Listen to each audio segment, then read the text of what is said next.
Welcome back to my YouTube channel tutor खुशी।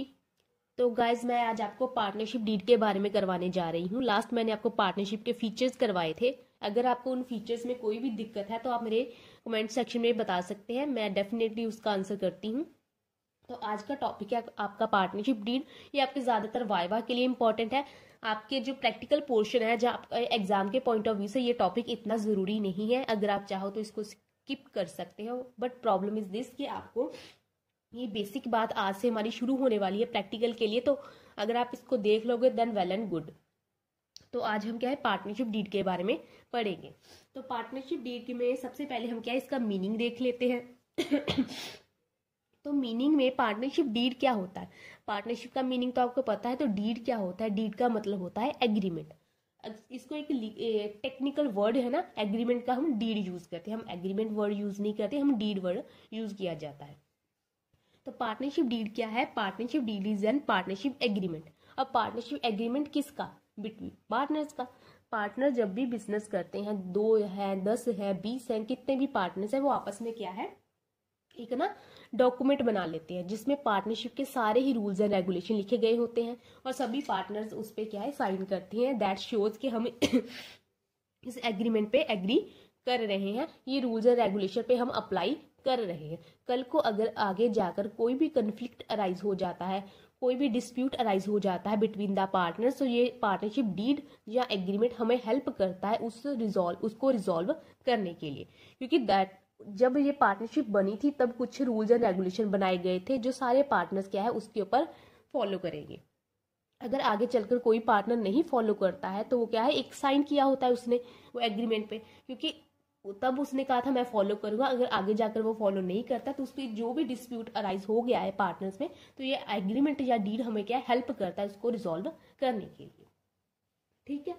और ये एक और चीज, पार्टनरशिप डीड जरूरी नहीं है कि रिटन ही हो, ये ऑरल भी हो सकती है। तो अगर एक लाइन में आपको बताऊंगी पार्टनरशिप डीड क्या होता है, तो आप देखिए partnership deed is an agreement between the partners defining various rules and regulation.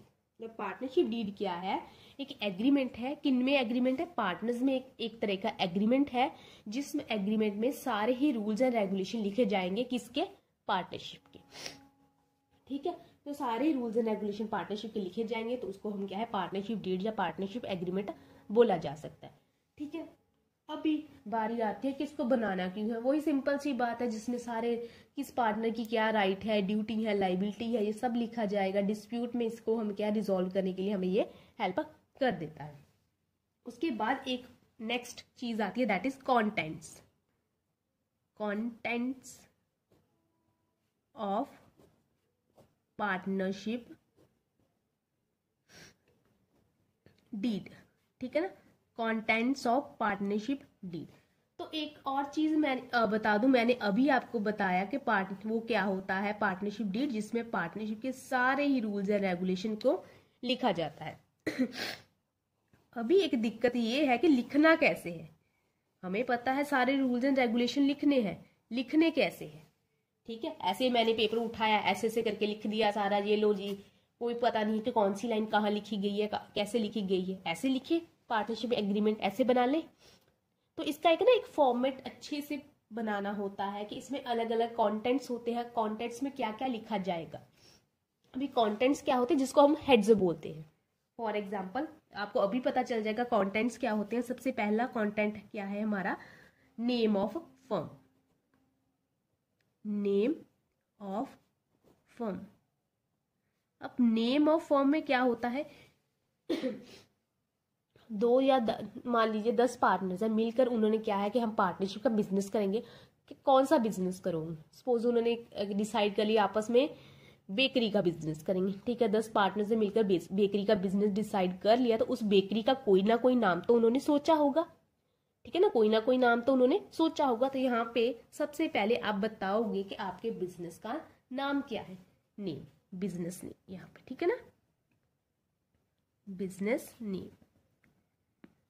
आपको ये फाइनल में कभी नहीं पूछा जाएगा, पर प्रॉब्लम क्या है, जब आपके टर्म एग्जाम होते हैं ना, कुछ स्कूल्स में है 15 दिन बाद एग्जाम ले लेते हैं, कुछ में 1 महीने बाद एग्जाम ले लेते हैं, तब क्या है वहां पे एक क्वेश्चन पूछा जाता है कि व्हाट इज पार्टनरशिप डीड और इसके कंटेंट्स लिख दो। इसके कंटेंट्स बहुत सारे हैं, बट आपको क्या है ज़्यादा से ज़्यादा 8-10 याद करने की ज़रूरत है। बाकी आपको क्या है इतना ज़्यादा पढ़ने की ज़रूरत नहीं है। मैं भी उतने ही करवाऊंगी जितने के इम्पोर्टेंट है आपके लिए, ठीक है। सबसे पहले क्या है, नेम ऑफ द फर्म, कि हमारा बिजनेस का नाम क्या है। अगर बेकरी का बिजनेस शुरू करना चाहते हैं तो बेकरी का कोई ना कोई नाम तो रखा होगा, यहाँ पे बिजनेस का नेम, ठीक है ना। सेकंड कंटेंट है प्लेस ऑफ बिजनेस।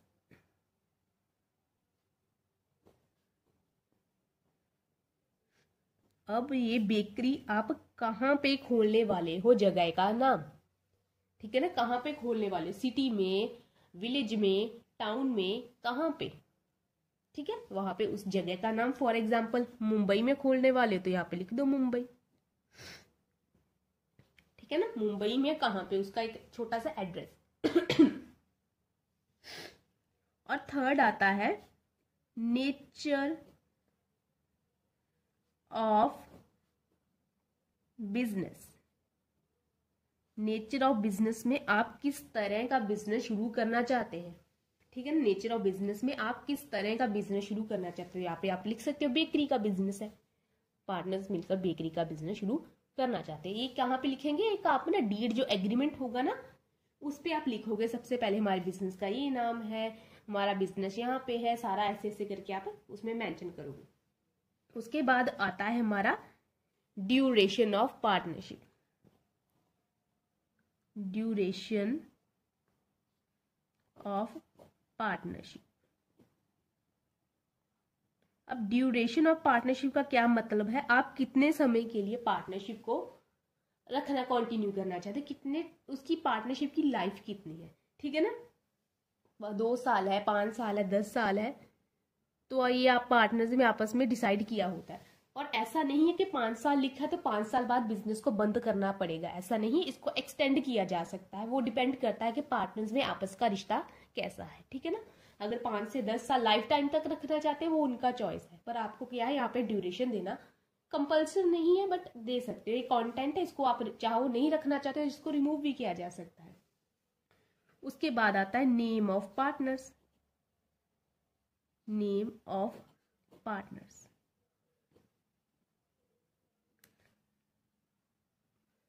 पार्टनर्स के नाम, कौन कौन पार्टनर है, उनका क्या क्या नाम है, उनके प्लेस है। मैं प्रॉपर ही बना दूं आपको, एक सेकेंड की।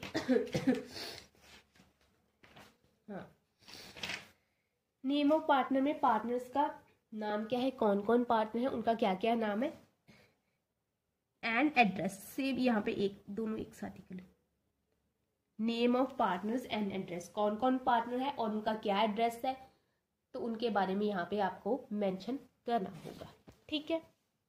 इसके बाद आती है हमारी 6th contribution of capital. Contribution of capital. अब कंट्रीब्यूशन ऑफ कैपिटल में क्या है, कौन पार्टनर कितने पैसे बिजनेस में इन्वेस्ट कर रहा है। अगर 3 पार्टनर है तो एक पार्टनर ने कितने पैसे दिए, दूसरे ने कितने दिए और तीसरा कितना दे रहा है, इसके बारे में हमें यहाँ पर मेंशन करना होगा कि इन्वेस्टमेंट के बारे में कौन पार्टनर कितने पैसे इन्वेस्ट कर रहा है। उसके बाद में आता है profit sharing ratio. Profit sharing ratio. अब प्रॉफिट शेयरिंग रेशियो का क्या मतलब है, बिजनेस का प्रॉफिट या लॉस पार्टनर्स में आपस में बांटा जाएगा। कैसे बांटा जाएगा, रेशियो कोई ना कोई उन्होंने आपस में डिसाइड की होगी कि मैं सपोज मान लीजिए ए, बी एंड सी 3 पार्टनर है। ए ने कहा मुझे 50% चाहिए, बी ने कहा मुझे 30% दे दो, सी ने कहा मुझे बिजनेस का 20% प्रॉफिट दे दो। तो इनका रेशियो क्या बना, तो रेशियो बन गया इनका 50, 30 एंड 20। तो रेशियो आ गया 5:3:2। तो इनका प्रॉफिट शेयरिंग रेशियो क्या हो गया, 5:3:2। प्रॉफिट शेयरिंग रेशियो हमेशा ही पार्टनर्स में म्यूचुअली डिसाइड होता है, वो किसी भी एक पार्टनर द्वारा पार्टनरशिप की रेशियो डिसाइड नहीं हो सकती। पार्टनर्स में आपस का म्यूचुअली, क्योंकि एग्रीमेंट का क्या मतलब होता है, वो बात है जिसपे सारे पार्टनर्स एग्री कर रहे होते हैं। ऑफ कोर्स पार्टनरशिप की रेशियो पे भी क्या है, पार्टनर्स का एग्री होना जरूरी है। उसके बाद में बारी आती है हमारी पार्टनर्स की ड्राइंग के बारे में। Partner drawing. ड्राइंग आपको पता है ड्राइंग क्या होता है? पर्सनल यूज के लिए जो पैसे बिजनेस से विड्रॉ किए जाते हैं उसको क्या है? ड्राइंग्स बोला जाता है। तो यहाँ पे आप मेंशन करोगे कि पार्टनर्स ड्राइंग कर सकते हैं बिजनेस पार्टनरशिप से या नहीं। अगर कर सकते हैं तो किस एक्सटेंट तक कर सकते हैं। सपोज 20,000 से ज्यादा नहीं निकलवा सकते या 50,000 से ज्यादा नहीं निकलवा सकते, ठीक है। उसके बाद इंटरेस्ट ऑन ड्राइंग। अगर ड्राइंग कर सकते हैं तो उस पर क्या रेट ऑफ इंटरेस्ट चार्ज होगा। अब पार्टनर्स ने ड्राइंग की है तो क्या है? इंटरेस्ट तो चार्ज करेगी ही पार्टनरशिप फर्म। तो किस रेट ऑफ इंटरेस्ट पे क्या है? ड्राइंग पे इंटरेस्ट चार्ज किया जाएगा। इसके बाद में इंटरेस्ट ऑन कैपिटल। अब पार्टनर्स ने बिजनेस में कैपिटल दी है तो ऑब्वियस सी बात है कि उसको पार्टनर्स को इंटरेस्ट मिलना चाहिए। तो यहाँ पे भी हमें क्या है? रेट ऑफ इंटरेस्ट मेंशन होना चाहिए, ठीक है। इसके बाद में interest on loan. Partnership firm क्या है? लोन देती भी है पार्टनर्स को और पार्टनर से लोन लेती भी है, दोनों काम करती है। तो अगर लोन लिया है तब भी हमें रेट ऑफ इंटरेस्ट मेंशन होना चाहिए। अगर लिया है तब भी, अगर दिया है तब भी रेट ऑफ इंटरेस्ट मेंशन होना चाहिए। इसका वैसे 6% रेट ऑफ इंटरेस्ट भी चलता है, वो मैं आगे आपको बताऊंगी कि कैसे, ठीक है। इसके बाद आती है पार्टनर्स सैलरी, कमीशन, बोनस। अगर पार्टनर्स सैलरी लेना चाहते हैं, किसी तरह का कमीशन लेना चाहते हैं या किसी तरीके का बोनस लेना चाहते हैं तो यहाँ पे मेंशन होना चाहिए कि कौन पार्टनर कितनी सैलरी ले सकता है, कितना कमीशन ले सकता है, कितना बोनस ले सकता है। यहाँ पे इस कंटेंट में आपको ये मेंशन करना होगा, ठीक है। इसके बाद डेजोल्यूशन के बारे में भी लिखा होना चाहिए। Dissolution of partnership firm. Dissolution का क्या मतलब होता है? पार्टनरशिप फर्म का बंद होना, क्लोज होना। पार्टनरशिप फर्म अगर शुरू हुई है, अगर पार्टनर इसको आगे जाकर बंद करना चाहते हैं, पार्टनरशिप को खत्म करना चाहते हैं, तो वो कैसे डिसॉल्व कर सकते हैं, उसको कैसे खत्म कर सकते हैं, उसके बारे में यहाँ पे लिखना होगा कि ये रूल फॉलो कर लेना उस टाइम। तो ये यहाँ पे उसके बारे में भी लिखा जाएगा। और बहुत सारे हैं, आई थिंक मेरी बुक में 25 है, तो इतने ज्यादा करने की जरूरत नहीं है क्योंकि छोटी छोटी आगे आगे क्लॉजेस बनी हुई है। मोस्टली जितने इंपॉर्टेंट है मैंने उतने आपको करवा दिए हैं, इसके ज्यादा और आपको करने की जरूरत नहीं है। बस आपको इतना नॉलेज के लिए काफी है। इसका आप एज सच कोई भी प्रैक्टिकल क्वेश्चन या कोई थ्योरी क्वेश्चन आपको फाइनल एग्जाम में नहीं आएगा, हाँ पर आपको टर्मिनल एग्जाम में या वाइवा में आपको पूछा जा सकता है। तो इसलिए आप पार्टनरशिप डीड के बारे में पढ़ना थोड़ा सा जरूरी है। तो आज के लिए हम इतना ही रख लेते हैं। तो कल भी थोड़ा सा प्रैक्टिकल पोर्शन नहीं शुरू हो पाएगा आपका, कल भी थ्योरी वाला ही होगा। तो 1-2 दिन और थ्योरी चलेगी, उसके बाद आपका प्रैक्टिकल पोर्शन शुरू करवा दूंगी। तो आज के लिए इतना ही। Thank you so much.